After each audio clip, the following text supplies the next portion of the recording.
Boxingego here. If you like this video, make sure you hit the like button and also subscribe to the channel and hit the bell icon on the top of your screen to get notified when the latest new content drops. 1. Amanda Nunes knocks out Cris Cyborg in the first round UFC 232 review. What up, fight world? It's your boy Ego, and I'm back with some more fighting. Make sure you smash the like button. Also subscribe to the channel for the latest and greatest in boxing and fighting. If you want to become part of the gang notification gang, please hit the bell icon. Shout out to the super chat channel donations, the Venmo donations, and the Patreon family. We work in channel members. What up? UFC 232. Wow. Amanda Nunes knocks out Cris Cyborg. 51 seconds, I believe, in the first round. Brutal stuff. Now, I'm not going to make this video too long because the fight was only one round, less than a minute. And Amanda Nunes did it again. You know, she set history. She took another A-list female opponent in the MMA and destroyed them in 50 seconds or less, basically. So props to her. You know, I got to give the utmost respect to Amanda Nunes. I've been a fan and, you know, I'm still a fan.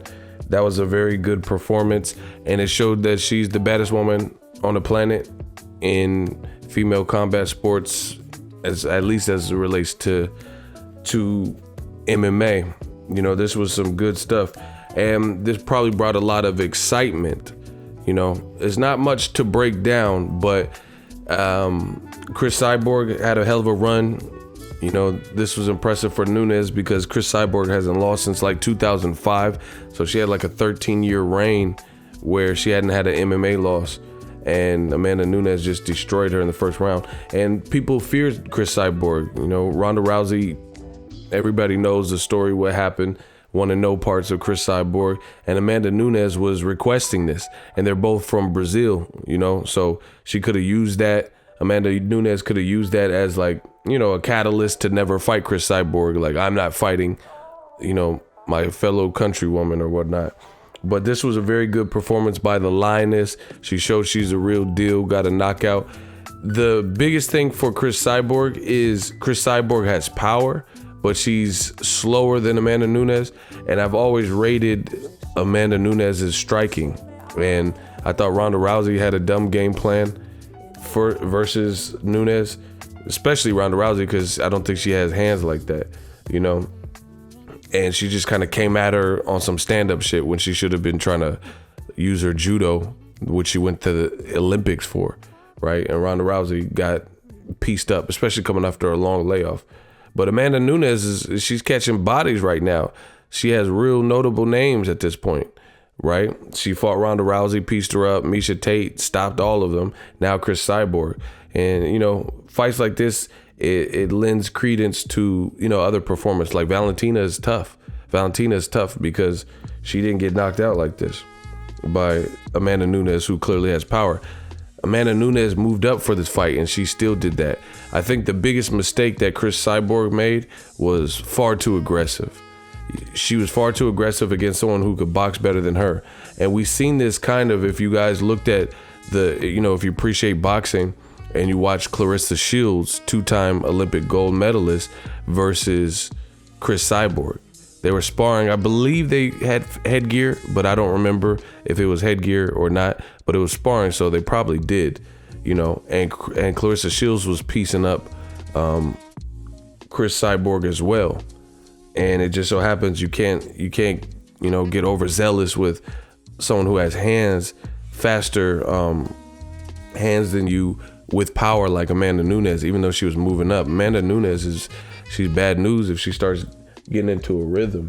And what happened was Cris Cyborg got too aggressive and tried to pile it on and treat her like these other girls in the past that have been scared of Cris Cyborg. And that wasn't the case for Nunez, you know.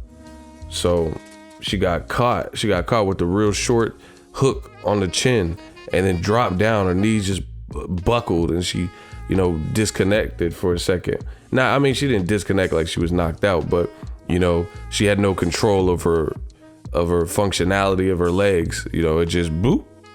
And then she got back up, chose not to clinch, chose not to hold. And then, you know, Amanda Nunes sensed shark in the water shit, you know. Smelled that blood and, you know, the rest was history. Started piecing her up viciously, like bink, bink, bink, bink. You know, she was bleeding and stuff like that. You gotta make adjustments at the elite level, and I don't think Cris Cyborg did that. She approached Amanda Nunes like these other girls that don't really have hands, you know, or don't have the power. But she, you know, you can't just be in someone's wheelhouse. And the thing I like about Amanda Nunes is her striking is more comparable to like boxing. You know, some of the UFC fighters, they could box okay or their striking's okay, but you look at people like Conor McGregor and Amanda Nunes, I would say their striking is closer. I'm not saying they would have a success in boxing, because we've seen Conor McGregor, I don't know what you're thinking. You know, we've seen him go over and fight Floyd Mayweather, but truth be told, he went and fought the best boxer of this generation, so that's kind of unfair to choose. But you get what I'm saying. Conor McGregor has elite level striking, especially for the MMA. Same thing with Amanda Nunes. So you got to treat them perhaps with a different level of respect. Pick your shots. You can't just keep trying to plow forward and pour it on, you know. And Amanda Nunes stayed composed, stayed patient, even though her back was against the cage, and was just letting off shots. And that's what it requires, you know. You can't be afraid of Cris Cyborg. If you're afraid of her, then, you know, she's probably gonna get the best of you. You got to be able to strike with her, and that's what Amanda Nunes did, and that's why you've seen what we've seen. But she folded Cris Cyborg, you know, and in the fashion she did it, Cris Cyborg had some good bodies too, like Gina Carano and stuff. So to see that, Amanda Nunes post-fight look untouched, unscathed. So I don't know. It was very impressive, you know. Amanda Nunes is now the only female fighter in UFC history to hold 2 belts at the same time, because she moved up for this fight too. Crazy stuff. And it's funny because I just made that comparison to Conor McGregor, who also had 2 belts. And then John Jones looked good too. So that was good to see. UFC 232, good way to close the year. Let me know what you guys thought. You know, Cris Cyborg, I don't know where she goes from here, because once you're the Mike Tysons of the world and Buster Douglas beats you, or Cris Cyborg, now the world knows you're human, you know, and who knows what it does to their confidence if they're bully type fighters that have had their way with people. Who knows what happens if you yourself get it reversed on you. But let me know what you guys think of UFC 232. Drop your thoughts in the comment section. Make sure you smash the like button as always. Hate, comment, and subscribe. Till next video is Ego. So if you enjoyed this video and want more content like this on the channel, you can show your appreciation by going to the PayPal donate button or the YouTube support button. And you can donate any amount that you feel is equivalent to the value of this video. Much more to come. Thank you guys for your support. Boxingego, the future of boxing.